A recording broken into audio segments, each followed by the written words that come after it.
Now that we've had a few days to reflect on the narrowest of victories against England, you might ask yourself this question. Was it a stroke of genius to see the Springboks use the bench as they did, or was it a flawed selection strategy? Fans will always debate the rights and wrongs of team selection, but what this shows is how there are the best margins in elite-level Test rugby. You can go from zero to hero and back in the blink of seconds. There were a lot of relieved faces after that semi-final, and you have to give Steve Borthwick credit for perfecting that singular game plan and coming within 156 seconds of reaching the World Cup final. Against all the odds, England proved that with Saracens' players and Saracens' style, there is a way to beat the Springboks. One area where they need to improve is try scoring.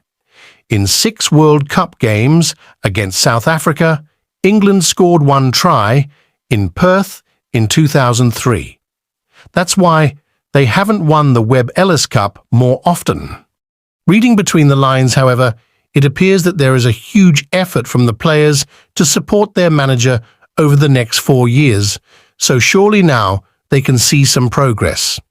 Felix Jones is said to be on the way, and they have some talented young players, so there is reason for optimism. Sir Clive Woodward said, "It was a performance that could be a watershed moment for English rugby." Previously, he said that England had lost the respect of their fans, so I hope this is a turning point for them because world rugby needs a healthy England team. As for this weekend's selection, how could I not raise an eyebrow? It's incredible. They picked 4 scrum halves for the World Cup and picked 9 for the final. It couldn't make up for it. In one game, they went from Faf warming the bench for 42 minutes to starting him in a World Cup final without backup. Most people will be left scratching their heads as to why, whether it's Kurt Lee, Arensi, Cheslin, Colby, or Quagga Smith. The reality is you don't play in a World Cup final without a backup number 9. Nick Mallett tried this in 2009 when he transferred Mauro Bergamasco, and it was a total disaster.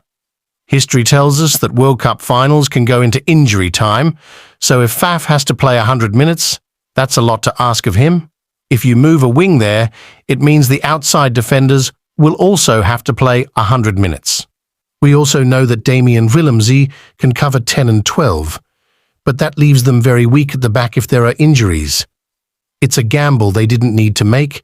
It's true that if you're not going to play attacking rugby, you're just going to defend, kick your own ball, and use your attacking dominance.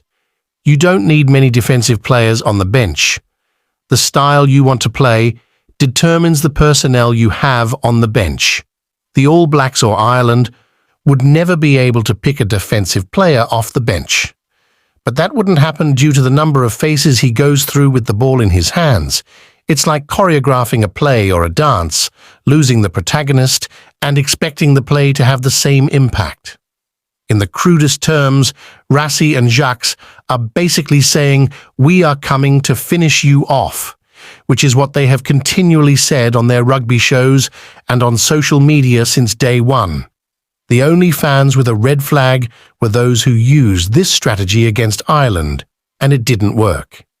In short, opponents are evaluating their opponent's tactics and thus creating the best strategy. Leave your like and comment if you agree or have something to ask about the team's choices and their impact on the game. And which team will be the new 2023 Rugby World Champion?